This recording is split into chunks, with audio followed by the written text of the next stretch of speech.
I'm Jennifer Currence, president of the Currence Group, located in Tampa, Florida, where we help good managers become great leaders through customized corporate training programs.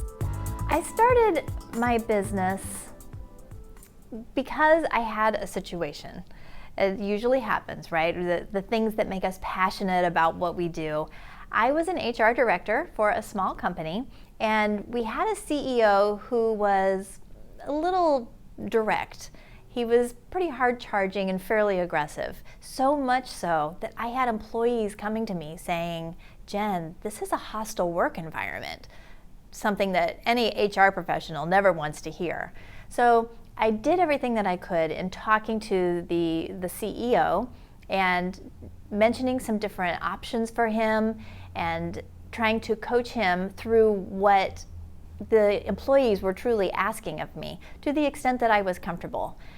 And I realized that even though I was doing my best, I was putting forth my best effort, I still wasn't achieving the results that I wanted to be able to achieve. And most importantly, the employees weren't seeing those results either that they wanted to see. So at that point, I quit my job and I went to coaching school. And I learned how to coach individuals, including hard-headed executives, into really becoming more self-aware, more emotionally intelligent, so that we can have stronger workforces. So I started my business in 2002, going on and off, part-time. I was a stay-at-home mom, so I did some things, HR functions as a side hustle. And I went back into the corporate world and finally realized, I think that this is something that I'm ready. And I have owned my own business full-time since 2015. I couldn't be happier.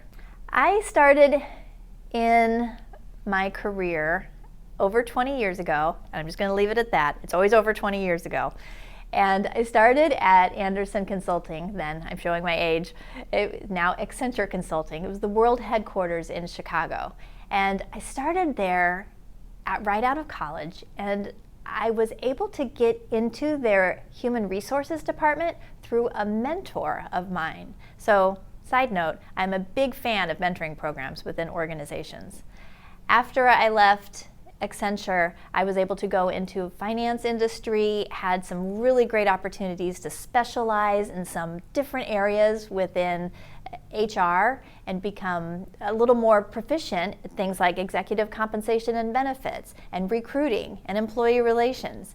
Then I took that experience and I became a HR manager for a nonprofit organization. And later I moved into the consumer packaged goods industry for a global organization. I love being an entrepreneur. There are a lot of advantages. There's, of course, a lot of disadvantages too. But it's fun to be able to be in control of my own destiny. I have no limit on the things that I can do. I can focus on the things that I love and that I'm passionate about, and I can create my own destiny. I'm able to really focus on the things that I love to do, work with the people that I love to work with, say no to the things that I don't want to do, and create more yeses for the things that I do love to do. The most important thing about being an entrepreneur for me, is the flexibility. I really enjoy the flexibility to go to the grocery store at 10 o'clock in the morning. Simple things like that. Being able to take time off to go to the doctor if I need to. The simple things in life. But the payoff is I'm often working until 6 or 7 or 8 o'clock at night, and that's okay too. I market my business in a lot of different ways, but it might not be the ways that normal people or other entrepreneurs market their business. Ironically, a lot of my business is done through social media. I have a strong presence on LinkedIn, and I try to provide content that will help my clients or my potential clients, any of my followers. and be able to give them some nuggets of wisdom that I'm learning along the way, or share stories with them about some of my clients, some of the things that I see working with managers, and little tips and tools that I might be able to provide to my clients, and share those with my entire network. So I use social media a lot. I also do a lot of marketing through referral and word of mouth. So I'm able to really have connections with people in my community, as well as all over the world, truly, and be able to establish those relationships and provide referrals to them, and they provide referrals to me as well.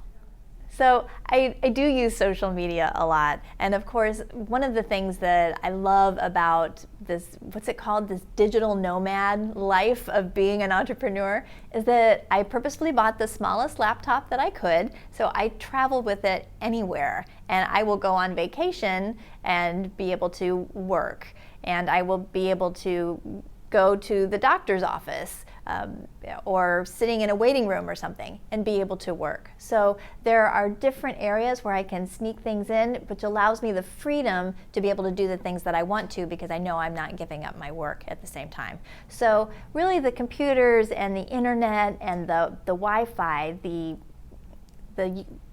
ability to connect from just about anywhere is extremely liberating, and allows me also the innovation, and we're thinking about creating new things. It allows me the innovation because I'm able to experience different environments, and that's very helpful to my business. I mentioned earlier that I'm a big fan of mentoring programs. So I myself have mentors as well. They are people who are in my same business. They are speakers, they are trainers, they are other coaches, and I have several different areas that I am fortunate enough to be able to reach out to people within those specialties and be able to ask their advice. And I'm so blessed that I have those people in my life who share willingly. And in a lot of ways, they also provide inspiration to me from a sharing standpoint too. So I try to live my life like that as well, being able to share and inspire other people's willingly and freely, to be able to provide that. I offer two main products, and they are speaking and training. So I present keynotes. I am a speaker at the annual SHRM conference, Society for Human Resource Management, which is the largest HR conference in the world every year, and I've been doing that for the past 5 years. I do a lot of other speaking, mostly at leadership summits, and being able to provide keynotes there. So I also do corporate training, and when I do corporate training, I'm very specific in how I present my corporate training. I believe that when we are training individuals, we are creating new habits.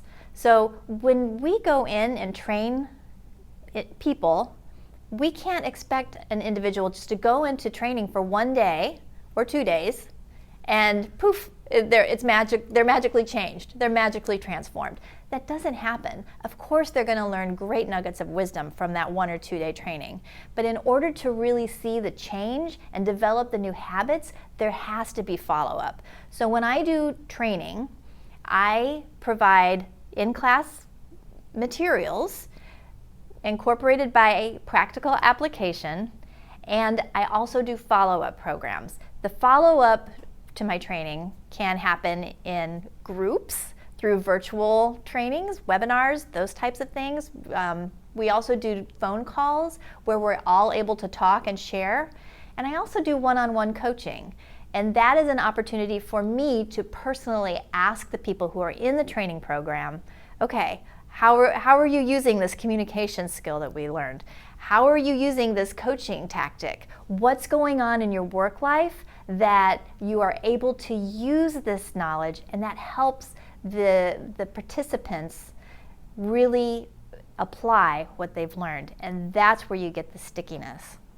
Now, I also am an author.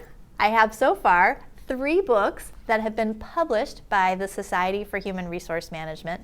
They all focus on the business cluster of the behavioral competencies of how to be an effective HR professional.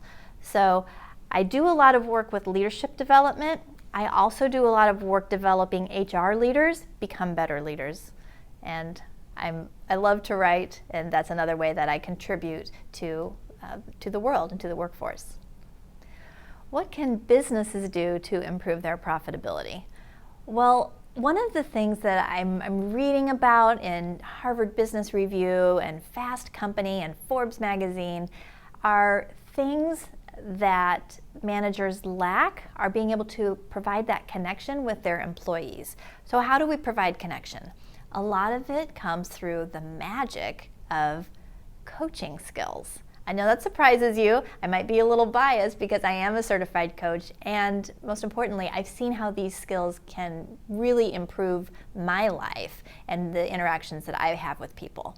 So as managers, one of the things that managers do, one of the reasons that managers fail is because they fail to make the connections with their people, and they fail to embrace the culture of the organization. So how businesses can improve their profitability is really through growing their managers. Now here's a fascinating statistic. Harvard Business Review says that the average age at which employees become managers is age 30. The average age at which managers get management training is age 42. So basically what companies are doing is they are hiring people, promoting people into this management position, and then leaving them to dry for over a decade, basically on an island, to figure it out for themselves. And then eventually they decide, you know, we might need to train this person because they're not doing so well. Well, by then they have all of these habits that have gotten stuck because it's the way that they've always done things. So I propose that businesses can become more profitable by training up their managers first, training them the right way, right away, before they build and develop those habits that aren't so conducive to their profitability. Some of those habits are things like learning to listen, listening to learn. When we listen to people, are we just listening for them to stop talking so that we can then tell them what we want to tell them? Or are we listening to really learn and staying open and curious to what that person is thinking? Another thing we can do is teach managers how they can engage employees through some specific coaching skill sets, like asking empowering questions that will open up and provide more information for the manager to be openly curious. We can also teach managers how to effectively assess performance. So we know that in the management world, there's always going to be situations when they have to deliver news to the employee that their performance just isn't up to par. So how do we do that in a productive way? Instead of making sure that the employees, or instead of having the effect that the employee is depressed after the conversation, how do you inspire the employee through that conversation? I have a formula that I teach managers to be able to do that. And then lastly, managers have to be able to deliver results and being able to provide the end results and deliver the service so that the business can be profitable. And I talk about that as well. I attribute my success to authenticity, resilience, and tenacity.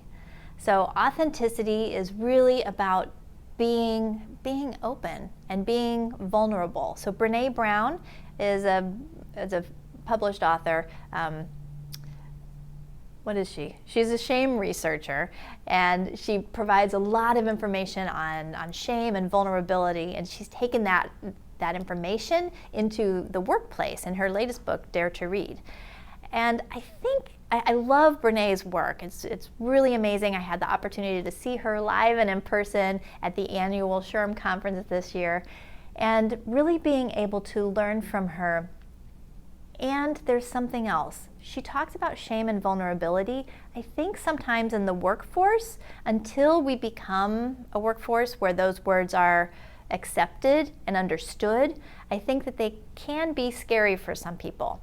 So I like instead to use the word authenticity when I'm thinking about it for myself. It's really about being true to who you are, being authentic, not trying to cover up and emotionally sabotage a situation, but rather by being authentic and asking questions. It's okay to say that I'm upset about something, and it's okay to be a little vulnerable and sharing some of my past weaknesses and my past experiences. Those are some of the things that can be really powerful in an organization. Resilience is all about being steadfast, right? So you're going to get knocked down. There's an old proverb that says, fall down 7 times, get up 8. Right? So really being resilient against all of the windstorms and trials and tribulations that are going to come your way. I sometimes picture myself with like a coat of Teflon. If somebody's going to throw insults at me, I just picture them throwing them at me and then just falling right away. So there's that vision that I have in my head when I feel like I need to be resilient, almost like a Wonder Woman, right? with the shield. It's just shield of Teflon. And then lastly, tenacity. It kind of goes along with resilience, but it's really continuing to get up. If something doesn't work, then try something different. So one of my personal mantras is do something different. DSD, I say to myself. So doing something different. If this isn't working, but I still know that I want to get to the end result, okay, this isn't working, what else can I do? What else do I need to look at? And again, going back to my mentors and friends and listening to podcasts to get some other ideas to try something different and to put myself into a new environment perhaps just to see some things differently. Uncertainty happens all throughout life, right? You could be driving down the road and run into a detour. Now I'm uncertain as to how I'm going to get to my destination and if I'm going to get there on time. Uncertainty is something that happens in life. How I personally deal with uncertainty is simply to say, all right, everything happens for a reason, and I do truly believe that. Everything happens for a reason. What can I learn from this? So looking at everything, because I am a continuous learner, it's one of my core values, being able to look at everything that happens to me, even life's uncertainties, and seeing the silver lining in it. I have been accused of being a Pollyanna of sorts, but really being able to figure out what I can learn from anything that's thrown my way and to be able to look at it and question, this actually might be something that is helping make me or my life or my service or my product even better than how I had initially thought about it. My biggest motivation is my children. I try to live the life that I want them to be proud of. I try to live a life that I want them to emulate. And I try to be the person who is understanding and considerate and respectful of them, even though they're teenagers, to be able to really provide them with, okay, my mom was really tenacious. I know that she had this obstacle that she had to overcome in her life, but she did it. And so they really are my North Star. They're my guiding light, so to speak, and I try to live my life every day to make them proud. What's unique about my business is that I approach my training not only from an HR mindset. So I teach HR, I wrote questions for HR exams, so I'm well engrossed in the HR knowledge aspect of it. So I have that piece, and that does make me unique. However, the thing that really sets me apart is that I approach all of my training programs from a coaching perspective. So being able to implement those coaching skills that are so important today, and being able to develop self-awareness, being able to develop individual emotional intelligence, so that, again, focusing on those solid workforces that we're all trying to get to. Managers, interestingly, are really starting to ask more and more about coaching skills. So one of my favorite skills to teach them, and they tell me that they enjoy the most, is excavating instead of ice skating. So what I mean by that is a lot of times when things happen, we'll ice skate over the problem, we'll just glide over it.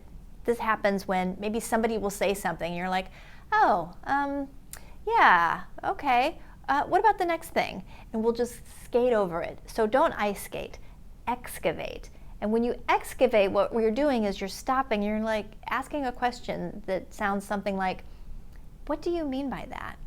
When we ask questions that start with what or how, those always, most of the time, tend to provide us with open-ended questions. I say most of the time because my son has somehow figured out how to dodge this. How was your day? Good, right? Was not the answer we're looking for. But when we ask adults these questions that start with what or how, we can get to more open-ended questions and we can learn more about what they're saying. Another tool that I like to teach managers when we're talking about excavating is using their own TED Talk. So TED is an acronym, and you can use it to remember the 3 things that you can ask. One is, tell me more. Sometimes that's all you need to say, tell me more. The next one, E, is explain what you mean by that, or explain that to me. So tell, explain, and then D is probably my favorite, and that's define. Define what you mean when you say we need to have more integrity in this organization. Define what you mean when you say my manager's not communicating well with me. So really getting into how we define the different terms or phrases that we use can be really beneficial to understanding the entire scenario, really, so excavating. Another way to excavate is to use what coaches call the scaling method. And scaling is simply when you say, on a scale of 1 to 10, how would you rate, well, I was at a restaurant last night and my friend wanted to order the shrimp and grits. And so she was asking the waiter, how hot is it? And he said, on a scale of 1 to 10, it's about a 6. And it was interesting because when she got it, she rated it a 2. So again, the level of heat in food can be defined differently by different people. But when we are able to scale things on a level of 1 to 10, how uncomfortable did you feel in that conversation? On a level of 1 to 10, on a scale of 1 to 10, tell me how you would rate your relationship with your manager or with your peer or with your direct reports. So being able to scale it can give you a place to start. And then, whatever the answer is, except for when you're talking about ordering food, whatever the answer is about how somebody feels about something, so let's take, on a scale of 1 to 10, how do you feel your relationship is with your manager? If they say 6, then your next question is, what would it take to make it a 7? So what you're doing now is you're understanding, you're asking questions around what you can do to take it up just 1 notch, just that 1% growth, right? So just moving it up 1 notch. We're not saying we want the best relationship in the world. We're not taking it to a 10 right now. We just want to get it from a 6 to a 7. And that helps us also understand what is important to those individuals as well. I'm Jennifer Currence, president of the Currence Group, where we help good managers become great leaders. I would love to continue this conversation with you and really understand more about what you need to help create a stronger work environment in your organization. Please reach out to me. You can learn more about me at my website, which is www.currencegroup.com. My last name is spelled Currence.